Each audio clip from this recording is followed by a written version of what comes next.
Oi pessoal, tudo certo? Como a gente supera o medo da gordura? Esse é o tema do vídeo de hoje.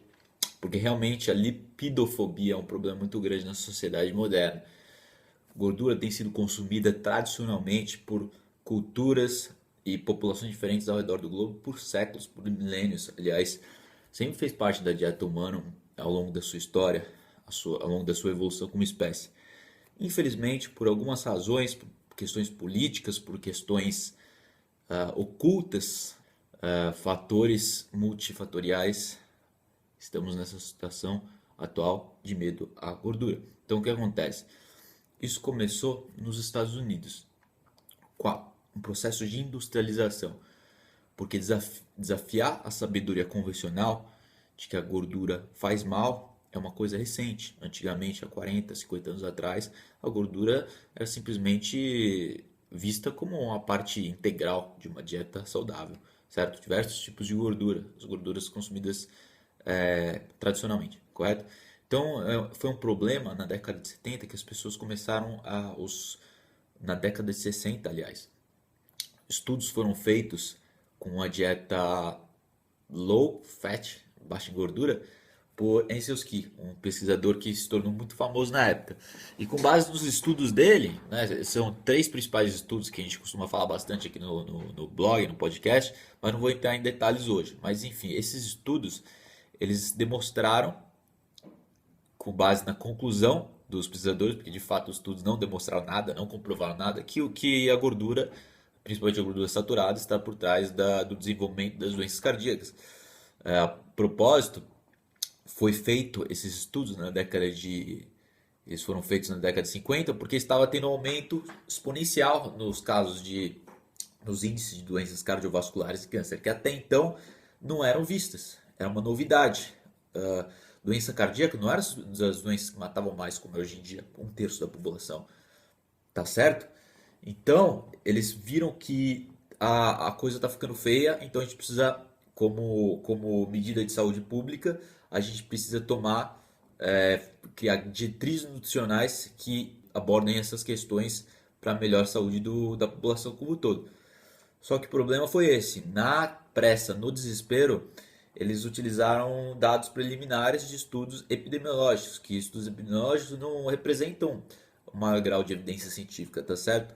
São estudos que servem como hipótese e eles se disponibilizaram desses estudos para formar a teoria que deu origem à lipidofobia, ao medo da gordura. Na década de 60, portanto, começaram a criar diretrizes nutricionais que foram estabelecidas, que foram implementadas na década de 70, que é a pirâmide alimentar tradicional que vocês conhecem, que a base da pirâmide são carboidratos refinados.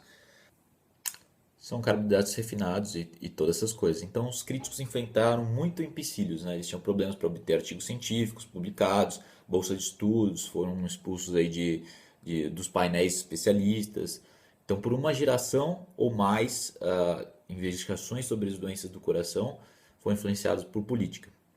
E muitos cientistas na época, e um dos cientistas pesquisadores famosos é o George Mann, ele é um professor de bioquímica e é um dos principais estudiosos da época. Ele foi recriminado, perdeu alguns direitos que ele tinha, perdeu bolsa de estudo, e ele tomou uma advertência pelo Instituto Nacional de Saúde, certo? Então é uma coisa muito ruim que aconteceu com uma cassação aos cientistas e pesquisadores que adotavam a postura anterior, antes dessa política nova ser implementada, essa política dos estudos de Ansel Keys e da influência da indústria de alimentos processados sobre as diretrizes institucionais, sobre o Congresso, sobre o Senado, sobre o governo americano.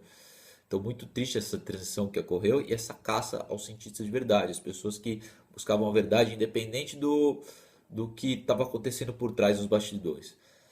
E um dos principais estudos feitos na época não, recente, estudos feitos com mulheres, só para exemplificar o que eu estou falando, para ilustrar, existe uma série de estudos demonstrando o efeito a longo prazo, né, desses experimentos nas pessoas que comem menos gordura.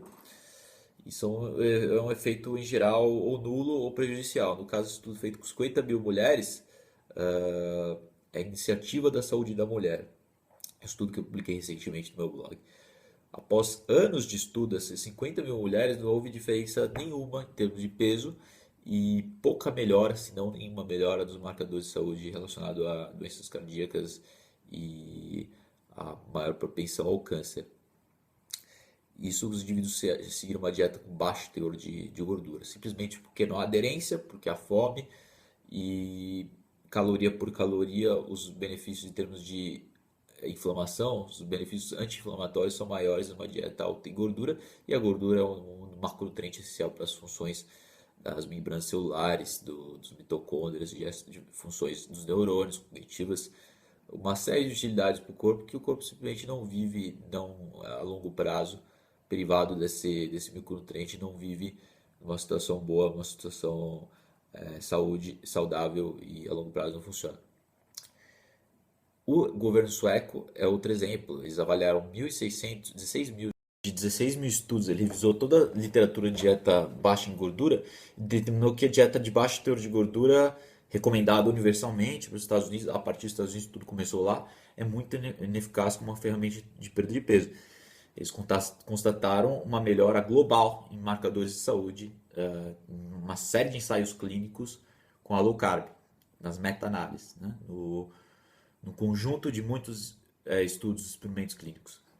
E apesar de todos esses obstáculos, então, eles fizeram centenas de estudos, esses cientistas, pesquisadores que foram recriminados pelo governo americano, as agências governamentais, e hoje em dia, nas últimas décadas, eles têm sido mais divulgados e se tornando mais abundantes ao ponto de que não podem ser negados.